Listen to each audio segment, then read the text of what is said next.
Hi, my name's Bray and I'm with River City Events, and today we're going to be showing you how to build a double wall for your backdrop.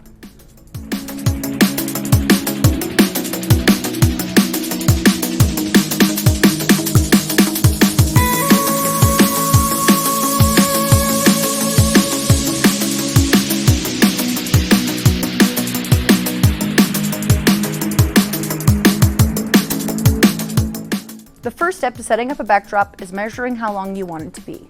Using your 10-foot adjustable slider, take the end out, which should click through either one of these two circles.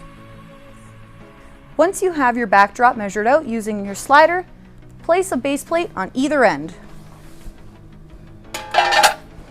Because double walls have so much extra weight in the front, make sure to use a weighted base plate on top of your metal base plate. After your base plate is weighted, you can add your upright. There are 4 notches at the top of your upright, which is eventually where your slider will connect.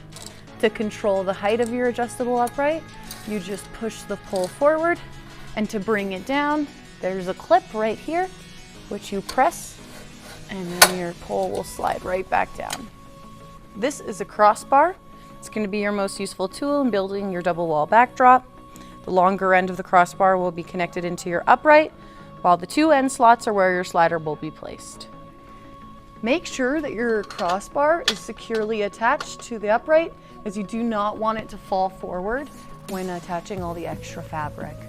The next step is to thread your fabric onto your first slider. So this will be the color that you want in the background and will not be draped. So generally you want 1 panel of fabric per 1 foot. In this case, we're going to be using black foil, 10 panels for our 10-foot background.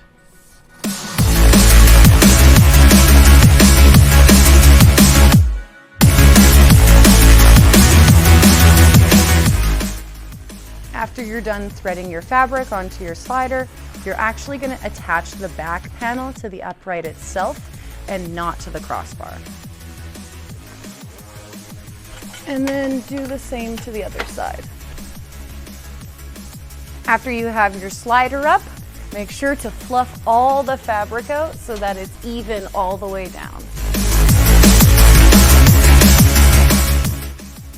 Just like your first slider, for your second one, make sure you extend it to the same size as your backdrop. For the front of the double wall, we're going to be using our silver and black sequins. Just be careful with this hook on the end because this fabric tends to be a little grabby, so just go slowly.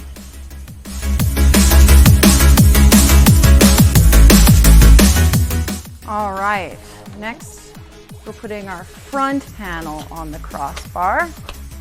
It can go either on the front notch or the back notch. It doesn't really matter.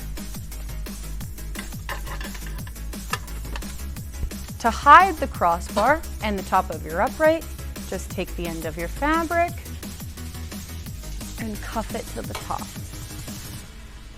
Again, you're going to want to fluff out your fabric so it's nice and even. Because we're going to be draping it in the front, you want to make sure that you have equal panels on either side and find your center. To prevent your fabric from gapping after you raise it up, make sure you take a pin at the center fold and pin the 2 middle panels together. Because our uprights are adjustable, you can actually raise your backdrop to your desired height. Make sure that you raise them an equal amount each time because you do not want them to fall over. So raise your first one a couple feet and then raise your second one to the same height.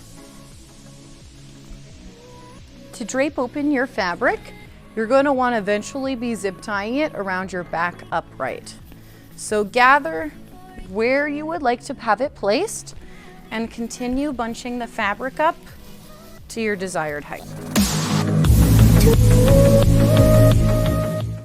Next, you're going to zip tie it off. I recommend doing a double zip tie. We're going to be using a black zip tie today to easily blend into our dark fabric. So you're gonna wanna do the same thing on the other side. Find your upright and where you would like to have your drape connect, and then start bunching your fabric together at your desired height. For some of our final touch-ups, we're going to be clipping the ends of the zip tie off because you don't want it showing. And it's become a run-on trend here, so we're going to fluff the fabric one more time.